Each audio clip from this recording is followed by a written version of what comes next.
Welcome to Palm Core 10 podcast. We are doing this to reflect on our 10 years journey since 2014 in documenting everything that happened through this conversation. And in today's episode, we have the executive director. I think I don't have to say your name. You're welcome. Yeah, thank you very much, Darwin, for this occasion.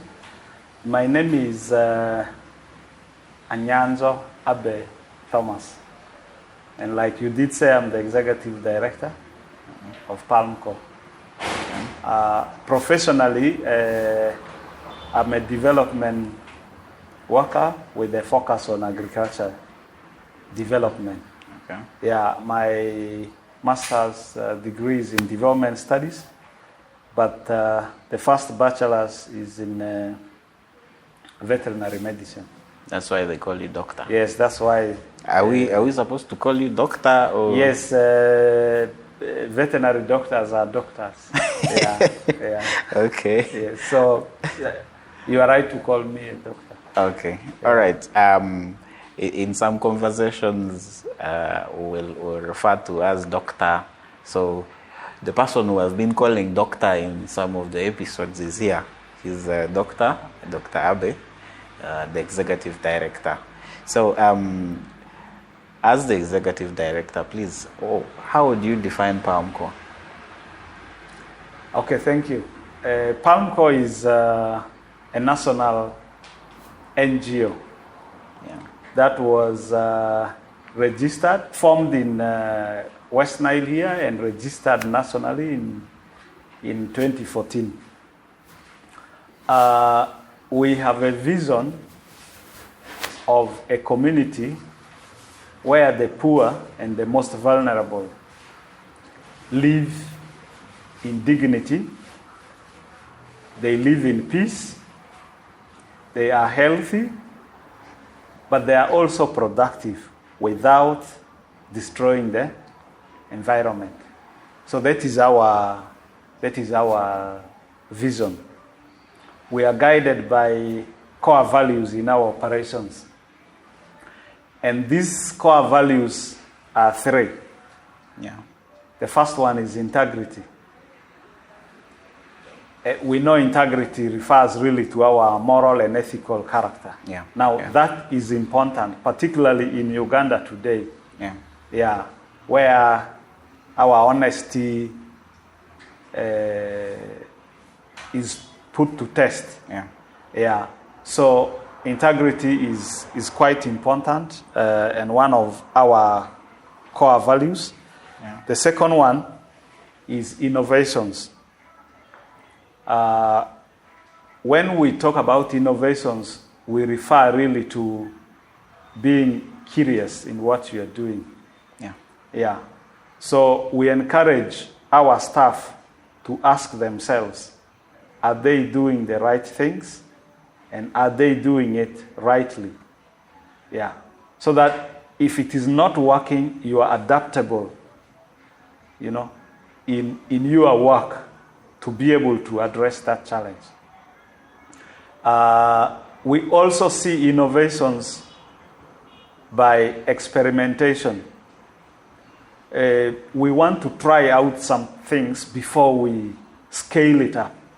And that is why we have an innovation center. We've started with one in Terego, Siripi, where we try out even some technologies before we finally scale it up. Yeah. The other element of innovations is product development. And here we try to create new products to solve a problem. And our digital apps are one of the products that we create. Yeah. So innovation is the second one. The third value is inclusion. So by inclusion, we refer to appreciating diversity. Each of us is unique. Each project participant we work with is unique. And that is intentional by God. And so we have to harness it to make sure that we achieve our vision. Yeah. But we also have the element of equity in inclusion, where we give advantage to the less privileged to be able to come up to the same level with the others. Yeah. So it is easy to remember our values: integrity, innovations, and inclusion. The 3 I's. Okay.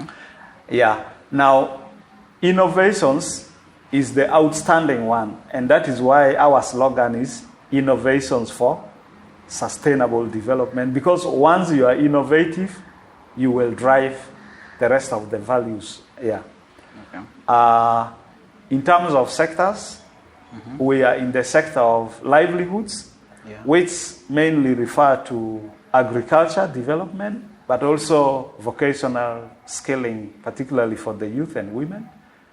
We are in basic education, with particular focus in the early childhood development education and primary level education. Okay.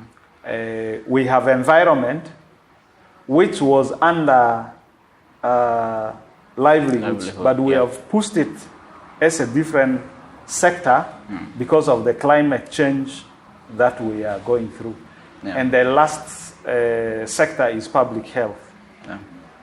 In terms of area of operations, we are in the entire north, in West Nile, all the districts, particularly those hosting refugees, but also non-refugee hosting.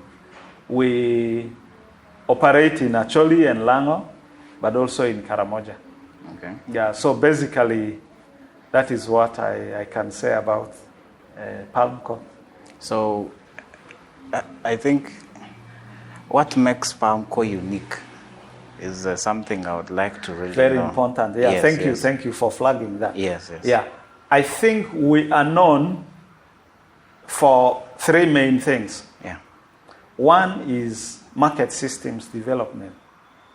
Our background in Palm has been the private sector and development work.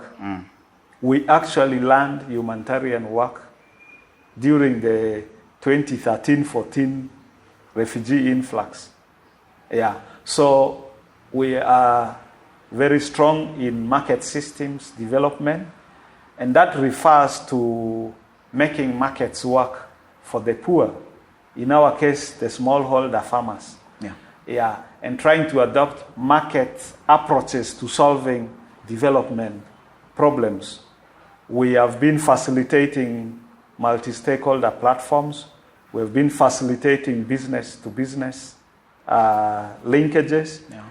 We have been providing coaching and mentoring to private sector to grow their businesses. So we understand market systems very well. Okay. The second thing that we are also known for is digitalization. You know, the world is now moving digital. Yes. Yeah, it's moving digital. And so that is where our innovations of product development comes in. Yeah. With support of our partners, we developed a digital app to deliver extension services to farmers, smallholder farmers. So we have the InnoFarm app. We are in the last stages of working on another app for connecting youth who have acquired vocational skills to the job market. Okay. Yeah.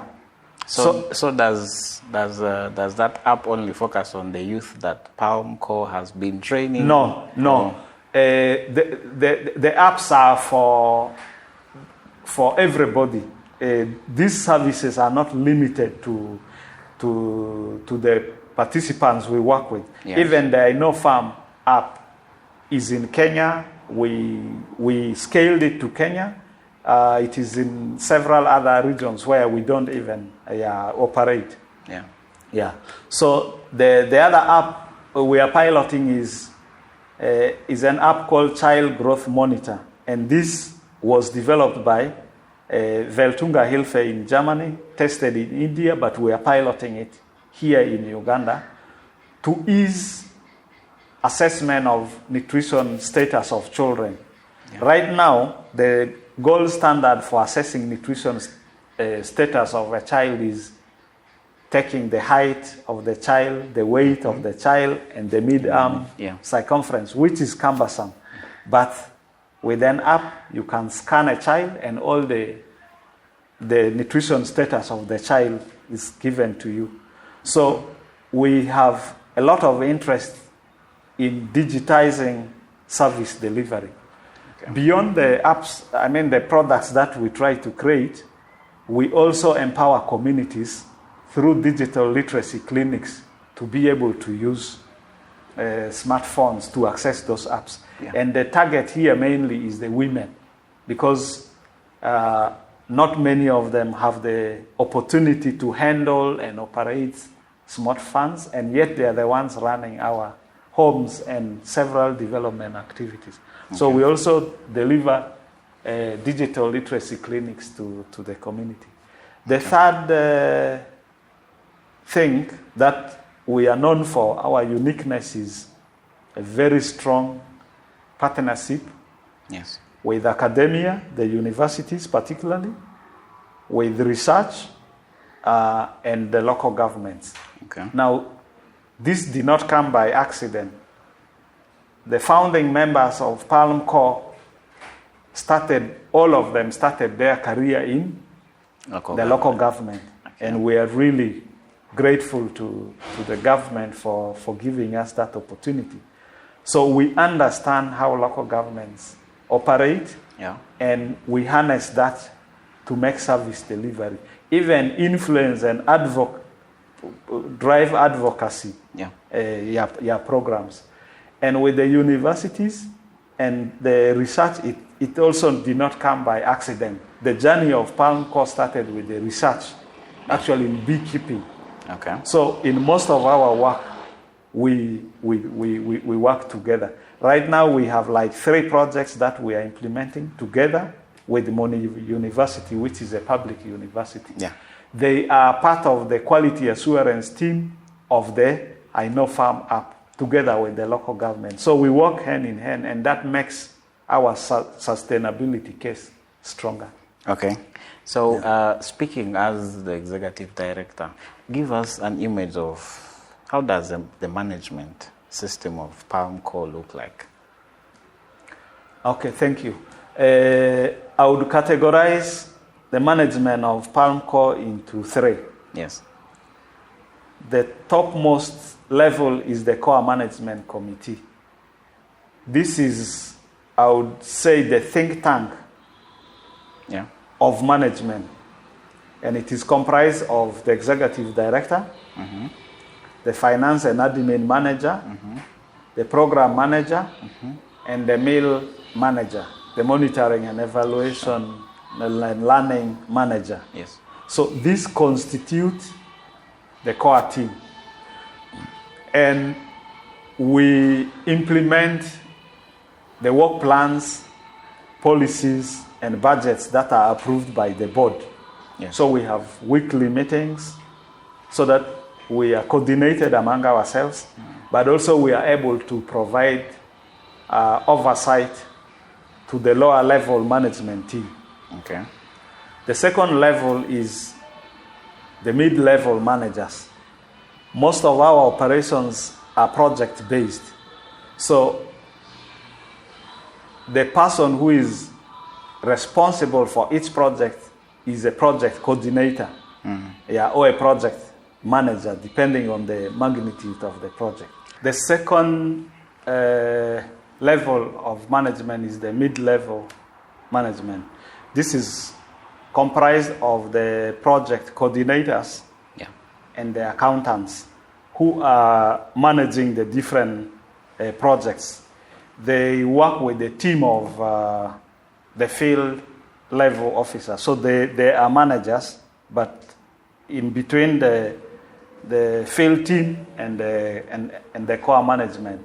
Okay. So they plan the specific project activities on weekly basis or on sometimes bi-weekly, depending on the nature of the projects. Okay. They work really together with the project accountants. Okay. Now, the third level are the field teams, and that is the most important part of management to us. Yeah. Remember our vision. We want to change the life of the project participants. We rarely interact with the participants. The people in Palm who interact every day with the participants is the field level team. Okay. And they are the most important. If we succeed, it's because they have done their work. Okay. Yeah, and I'm really grateful to them. And this, they have different titles, but for now I will say they are project officers, maybe in the field of education, agriculture, business development, or nutritionists. Yeah, but that is another level. There is another level that is the community-based facilitators. These are not directly staff of Palm, but we hold them dear to us. They are like the VHTs in the health system. Yeah. They are always in touch with the project beneficiaries. They are volunteers, and some of them are paid stipend depending on the nature of the projects. Yeah. Okay. So that is really the picture of management. Now, where we have field offices, we also create a coordination arrangement where there is a team leader elected among the project coordinators to report to the core management committee. Yeah. So you have team leaders in the different field offices where we operate.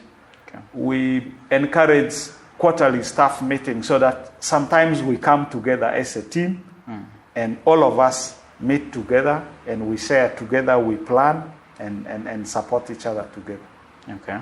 Yeah. So amongst the first projects implemented by PalmCo, let's start with the highs, then we shall go to the lows. Can you tell us about something? Yeah. Yeah, our first project was funded by the Austrian Development Agency through Horizon, and it was called a migration project. Okay. It had the component of agriculture, improving agriculture production among the refugees and host communities. It also had a component of youth skilling, Yes. and then peaceful coexistence and environmental protection. Now, like any other person, when you get your first project, you're excited. So we were really excited. We recruited staff. And ultimately, I would say we saw a number of things happening that addressed the problems our project participants were facing. Yes. One was the issue of access to land. Yes. We saw by mixing the refugees and host communities together, access to land increased. Yes. How? Because by working together, these people became friends. Yes, yes. They started sharing and supporting each other. Yes. So the journey of having refugees access to land started around that time in PalmCo, and that was in 2017. Okay. The second thing that I up to now remember is the collective marketing. Yes, I think a number of partners are doing awesome job in supporting the refugees and host communities to produce. Yes. But the issue of access to market has always been sticky. And Palm broke through in that by facilitating collective marketing, which brought the export companies closer to the farmers, thereby reducing the number of middlemen and increasing profit. So it was quite exciting. And I think that is where a number of partners started knowing about Palm, taking interest in us, and it's how our partnership grew within a short time. So the breakthroughs for me were those two. Yes. Now the lows were, well, quite interesting things to me. Having a local government and a private sector background, we found ourselves in a refugee operation where we had to understand many protocols that we are not used to. Yeah. And cultures that we are not used to. Yeah. So I would say in a number of places, we would mess by maybe getting to the community before getting to the RWC. Yeah. And the most funny one to me was one of our staff went to the field with a Bajaj, and seeing a Bajaj, the communities, the RWCs did not believe that this was a project officer. Yes, this was an NGO, because they are like, no, where is your letter from OPM? Yeah. Because NGO project staff come here in the high bikes. Bajaj, this is a border. He was actually sent. Yeah. That day he didn't work, and of course okay. Yeah, good learning for us. So I think we navigated through those challenges, but we managed it, and we're still grateful. Yeah. Okay. Yeah. Now those challenges, I think they have a current impact on the growth of the organization. So what would be some of those outstanding achievements that PALMCO has gained since it started? Let's talk about now. Okay, thank you very much. Before speaking about the achievements, I really want to say that we've been blessed with a very good human resource within PALM, the work spirit. I think that the values are really driving people. You see a lot of commitment in the staff, and I think whatever achievement, I really give it to the staff for the sleepless time they spend to serve the community. That's quite interesting.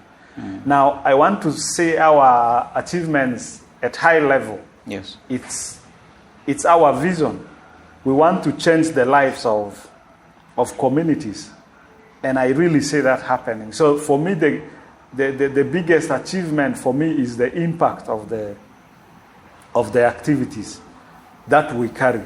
And I will elaborate this with some examples. For example, in the education programs, you see a girl has dropped out of school for several reasons. And this girl is reintegrated back to school, given a second chance to education, and starts a new life, and she's happy again. There is nothing really more than that we are looking for. That is what we want to see. Parents' involvement in education programs. Okay? You will see when we started in 2018, a parent-led school feeding project, the concept was not thought to be possible in a humanitarian context. We actually took a month negotiating with UNHCR and OPM about the protection issues of making parents contribute. But at the end of it, we all smiled.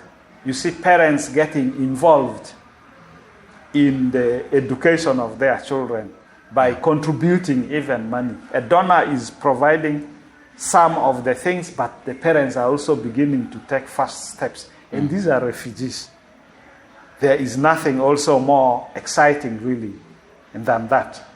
In the education program we are doing in Zombo, from the time of intervention, you see classrooms that have been not full are now getting crowded. More parents are sending children to school. That is what PALM existed for. If I illustrate also with the agriculture and livelihood programs, the collective marketing effort, you see youth who have been idle learning how to grow vegetables. And they will tell you, I got 3 million, I got 4 million Ugandan shillings. I have done this to myself. What else do we call achievement beyond that? So for me, the impact level activity across the sectors is really is a big thing, and we have seen this. That has been possible by the support from the donors and the partners, the technical support, but also the financial support. Yeah. Because we learned the humanitarian work mainly from our partners, although we are strong in the development arm. But without them, we would not have also achieved those things. Okay. So that for me is the biggest achievement. The second is unemployment is real in Uganda. So you have many young graduates willing to work, well qualified to work, but they cannot get job because they don't have experience. We intentionally decided in Palm not to count experience as the number of years. And we gave more opportunities for young graduates. And I am amazed what they have done. You have someone starting first job with Palm, learning how to work, committing to work, and delivering awesome results. So the opportunity for career growth, the opportunity for employment is a big impact. Right now we have close to 70 staff across the different regions. And we have people who started with Palm, they have gone to bigger organizations, and they become great ambassadors to Palm. So seeing them move through these ladders is quite, making quite some contribution to the career of young graduates. At Siripi, our innovation center, we have youth who come, even people who have, graduated maybe in diploma or certificate in agriculture, say, I want to acquire these practical skills, and they start from there. Tomorrow you realize it, they are on another person's farm. Yes, we send them to other people to support, or they even are taken up by other organizations to work. So that contribution which changes the life of even our staff is good, let alone those who have taken the advantage to acquire more, degrees, more papers to grow themselves. So for me, really, there is nothing bigger than that. Mm-hmm. Yeah, and I give all that to the partners because it will not be possible if we had 1, 2, 3 partners. But we've been blessed with a number of donors and a number of partners who have been with us on this journey. All right. Yeah. Thank you. And then for the challenges, I think when it started, it was very difficult for some of us to accept, for example, staff turnover. Imagine you start a journey with a staff, very promising, very nice staff, and then before you realize it, I have another opportunity with another organization. So at first, you would feel low because we have started together what is happening. But so those were the challenges we encountered. And it helped us to improve our systems. Even, the wage we pay.